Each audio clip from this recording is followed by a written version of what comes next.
Good afternoon, students. So, welcome to the GK class of your 8th standard. Okay, so this is the first class of your GK. So I am handling a GK subject for your 8th standard So, let us move to the contents of the GK book. So what are all the chapters they have introduced for your 8th standard? We can see here. There are 6 units they have introduced for your 8th standard. First one is the scientific pursuits. Second one is the our wonderful world. Third one is the our entertainment and sports industry. Fourth one is the environment or flora and fauna.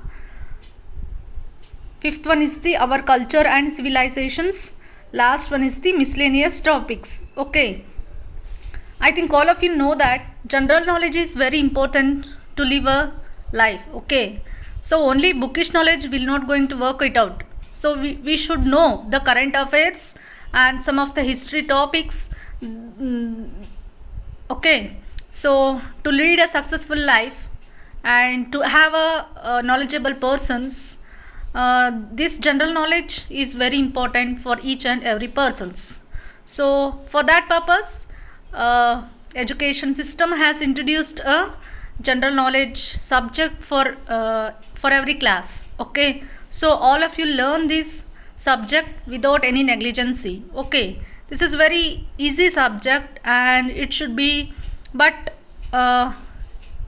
you should remember some of the topics in this general GK general knowledge subject. Okay, so no need to waste the time. Okay, we can move to the first chapter, that is the icebreaker. Okay, see here, in the icebreaker they have introduced 12 questions. Okay, we need to answer those questions. Okay, so that means we need to know the sentences of those important sentences of that chapter. Okay, so just they have given the name as icebreaker with the 12 questions. Okay, now we can move to the first question, that is, when was the national flag adopted by the Constituent Assembly of India? So when was the national flag adopted by the Constituent Assembly of India? Okay, this is the question. That means national flag, which is the national flag, I think all of you should know. Okay, because you are a high school student. Okay, so the answer will be the 22nd July 1947. So in that date, national flag will be adopted by the Constituent Assembly of India. Okay, next move to the next question, that is, what is the ratio of the length of to the heights or width of our national flag? So the answer will be 3:2. So this is the answer. Okay, next we can move to the next question, that is, in which session of the Indian National Congress was Jana Gana Mana sung for the first time?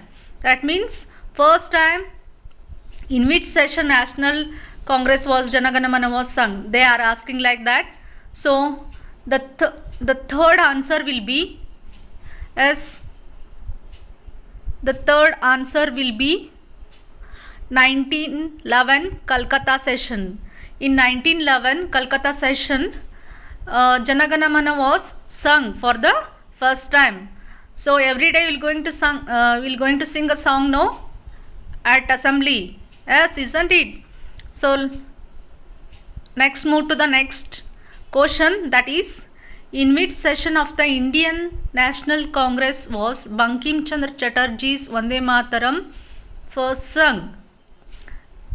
So in which session they are asking?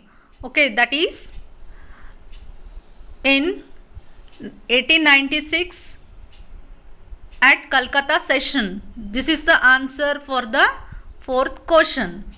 Okay, next we can move to the next question, that is, how many articles and schedules does the Indian Constitution have?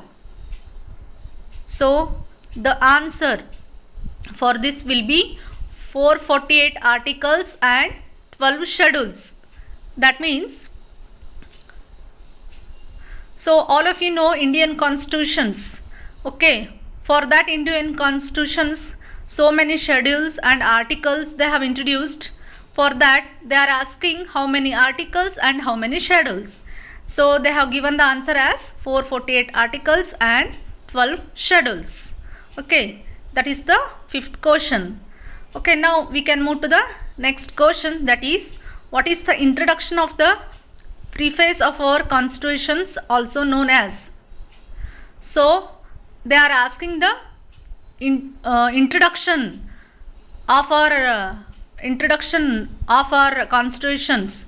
Okay, that is, the answer for this will be preamble. The answer for this will be preamble. Okay, next question. So which amendment of the Indian Constitution incorporated the words secular and socialist in the preamble? Okay, the answer for this will be 42nd amendment. The answer for this will be 42nd amendment. Okay, next we can move to the next chapter, that is, who can establish a common high court for two or more states? That means the person who will going to establish a common high court for more than two states. So they are asking, and the answer will be Parliament. The answer will be the Parliament. Next question, which is the highest judicial body in India? That means, which is the highest court? Judicial means judgment, isn't it? So that is the answer will be the Supreme Court. Okay, now we can move to the next question, that is, who appoints the Chief Justice of the Supreme Court? So who will going to make the appointment of Chief Justice of the Supreme Court? And the answer will be the President. Who will be the president of that country? No, I mean in India, they will going to appoint. Okay, that will be the 10th question. Next we can move to the next question, that is, who presides over the meetings of Rajya Sabha? That means, who will going to arrange the meetings of the Rajya Sabha? And the answer will be the Vice President. Answer will be the Vice President. Okay, next we can move to the next question, that is, who is the presiding officer of the Vidhan Sabha? Presiding officer of the Vidhan Sabha. And the answer will be the Speaker of the Vidhan Sabha. Okay, this is all about the chapter first, icebreaker. It contains 12 questions. Okay, and I have given the answers of all those questions, and you all students should read these questions along with the answers carefully and remember it. So whenever I have asked, you should be answerable. Okay, so read it properly and open the book, and in the worksheet you should write all these answers. Okay, so this is all about your today's class. Because this is the first class, I will not take much more. So I will okay, this is about today's class. So in the next class I will start with the next chapter. Okay, all of you take care and read properly along with the GK. I am handling a computer subject also, all of you know that. Okay, so all of you read computer book and GK book and start studying. Don't waste the time, and be correct to the class, don't be late to the class. Okay, and if you have any doubts in this chapter, you can ping me or you can text me in the subject group. So no need to hesitate. I will clarify your doubts. Okay, so all of you wear mask. Okay, and take care of yourself. Okay, then take care. Bye.